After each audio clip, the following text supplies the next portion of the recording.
ఆంధ్రప్రదేశ్ రాష్ట్రం, అటు తెలంగాణ రాష్ట్రం,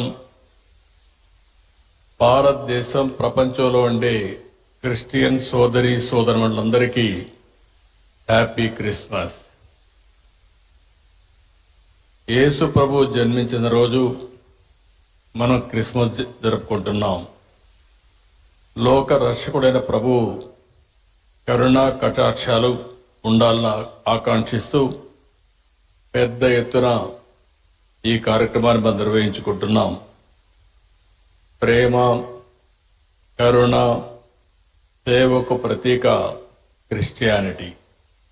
నేను ఎన్నో సందర్భాల్లో చెప్పాను, ఎక్కడైనా ఒక మంచి హాస్పిటల్లో మెరుగైన సేవలు అందిస్తున్నారంటే ఇప్పుడు కాదు, స్వతంత్రం రాకమునప్పటి నుంచి కూడా ఒక మంచి కాలేజీ పెట్టి పేద పిల్లలకు మంచి చదువు ఇప్పించారంటే అది క్రిస్టియన్ ఇన్స్టిట్యూషన్సే పెద్ద ఎత్తున చేశాయి. దీనికి స్ఫూర్తి ఇచ్చింది కూడా యేసు ప్రభు ఇచ్చారు. పశువుల పాకలో పుట్టి గొర్రెల కాపరిగా పెరిగి నిరాడంబర చాటుకున్న ప్రజారక్షకుడు యేసు. నమ్మిన వారి కోసం బలిదానానికి సైతం వెనుకాడని క్రీస్తు గొప్పతనం ప్రతి ఒక్కరు కూడా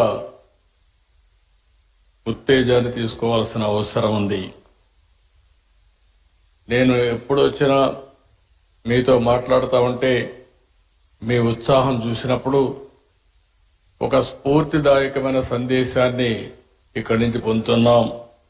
ఎల్లప్పుడూ కూడా మనందరం ప్రభు త్యాగాన్ని స్మరించుకోవాలి, శాంతి మార్గాన్ని అనుసరించాలి, ప్రేమ తత్వాన్ని పెంచుకోవాలి, ఈర్ష్య ద్వేషాలు పరదొలాలి, అబద్ధం, లంచం వంటి పాపాలకు దూరంగా ఉండాలి.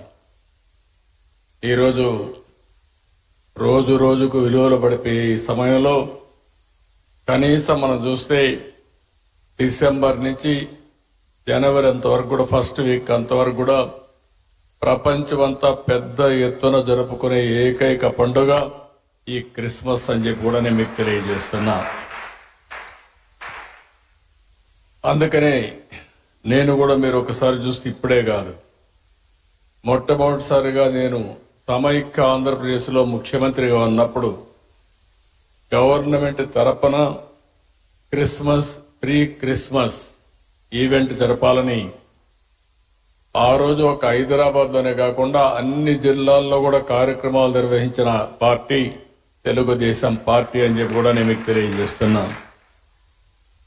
ఎప్పుడు కూడా నేను ఒకటే ఆలోచిస్తాను, మైనారిటీ వర్గాల సంక్షేమానికి భద్రతకు ఎప్పుడూ నేను అండగా ఉంటాను. ఒకసారి అయితే సమైక్య ఆంధ్రప్రదేశ్లో చర్చి పైన దాడులు జరిగితే స్వయంగా నేనే వచ్చి ఇన్వెస్టిగేషన్ చేసి మళ్లీ అలాంటి సంఘటనలు జరగకుండా పూర్తిగా కంట్రోల్ చేసింది తెలుగుదేశం ప్రభుత్వం అని కూడా గుర్తు చేస్తున్నాను.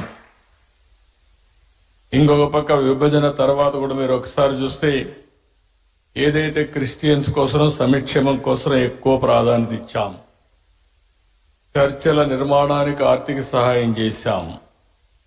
ఇంకొక పక్క మీరు చేస్తున్నటువంటి సేవలకు సహకారంగా ఉండాలని క్రైస్తవ సంస్థలకు ఒక్కొక్క సంస్థకి 10 లక్షల రూపాయల ఆర్థిక సహాయం చేసి మిమ్మల్ని ప్రోత్సహించాం.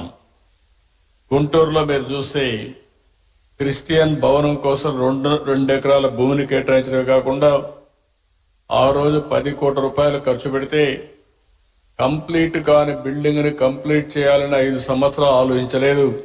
మళ్లీ నేను వస్తానే దాన్ని పూర్తి చేసే బాధ్యత కూడా తీసుకొని తొందరలోనే మీ అందరికి అంకితం చేస్తాం, మీ అందరికి అందుబాటులో తీసుకొస్తాం.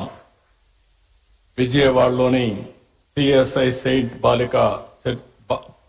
బాసిలికా కాలేజ్ చర్చికి 1.5 కోట్లు ఇచ్చాం. మీరెప్పుడూ నా దృష్టికి తీసుకొస్తారు. క్రైస్తవ శ్మశాన వాటికల కోసం ఆర్థిక సహాయం చేయమని కోరినప్పుడు ఇది చాలా జనైన సమస్య, దీన్ని పరిష్కారం చేయాల్సిన అవసరం ఉంది. ఇప్పటికే పెద్ద ఎత్తున ఇచ్చాం. భవిష్యత్తులో కూడా మీకు పూర్తిగా అండగా ఉంటామని చెప్పి కూడా నేను మీకు తెలియజేస్తున్నా.